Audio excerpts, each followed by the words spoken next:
call Anna is one of the 10 million Americans who have reported having symptoms of an eating disorder, according to the American Psychological Association. It wasn't until her senior year of high school that she began to develop her problem. It started out small with her taking dieting pills, excessively working out, and constantly worrying about her weight. I grew suspicious when I noticed her skipping meals and going to the bathroom immediately after she did eat.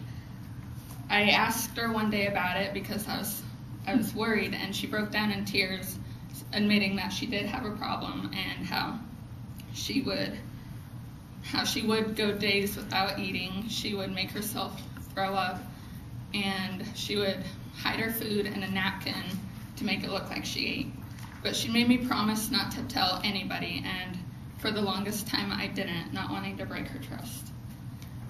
When people think of someone with an eating disorder, they generally think of images like this.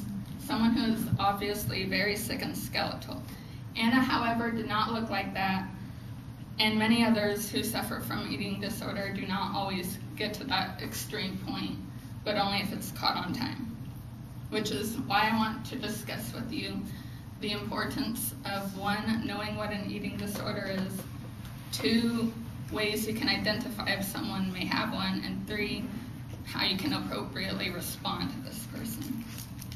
As someone who has done my research and has witnessed firsthand what an eating disorder can do to you, I believe that I can provide you with valuable information. I will start out by briefly explaining 3 main types of eating disorders. The first one is anorexia nervosa, which is where a person truly believes they are fat and they will intentionally starve themselves to be underweight. Bulimia nervosa is similar, except this person will go through binging episodes, which is where they will consume a tremendous amount of food in one setting and then feel guilty immediately afterwards and make themselves throw up or abuse laxatives. Then there's EDNOS, which is eating disorder not otherwise specified. This is where a person does not fully meet the criteria of anorexia or bulimia, but they do have some of the same characteristics. My friend Anna had EDNOS.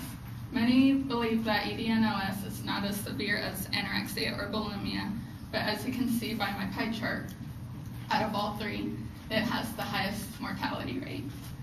According to the National Association of Anorexia Nervosa, eating disorders have the highest mortality rate of all mental illnesses. And according to Seattle's Eating Disorders Awareness and Prevention Group, 5 to 7% are diagnosed with an eating disorder. This can be very dangerous if not caught on time. As Tracy Smith, a mother who had to watch her daughter die of anorexia, says that we assume a skinny person is a healthy person, never knowing that for some it may be an eating disorder silently killing them. Which is why it's very important to be able to identify the beginning signs of an eating disorder. If someone, according to an academic journal titled The Dangers of Eating Disorders, some signs to look out for include physical and behavioral. Some of the physical signs include excessive weight loss within a short amount of period of time, thinning of the hair, discoloring of the nails, and their skin may appear to be pale and have bruises on it. And they may be more sensitive to the cold. Some behavioral signs are a change in eating habits. For example, this person may eat much smaller portions than what they normally do, or you may notice that they spend more time playing with their food rather than eating it. And they will have an abnormal obsession with weight. Anna, for instance, would weigh herself up to 10 times a day. She kept a weight journal, and I would always notice her measuring her wrists and legs. They may keep themselves isolated from the rest of their friends. And if someone you know shows any of these signs, it may be possible that they are in need of your help. And maybe not, but it's better to be safe than sorry. According to an article by Patricia B., a health counselor, she says that some ways to respond are to start by asking subtle questions such as, why haven't you eaten today? Or, what have you eaten today? And privately express your concerns to this person in a way that they don't feel judged or attacked. And then offer to seek professional help. And do not do what I did and promise to keep it a secret, because that will only do more damage.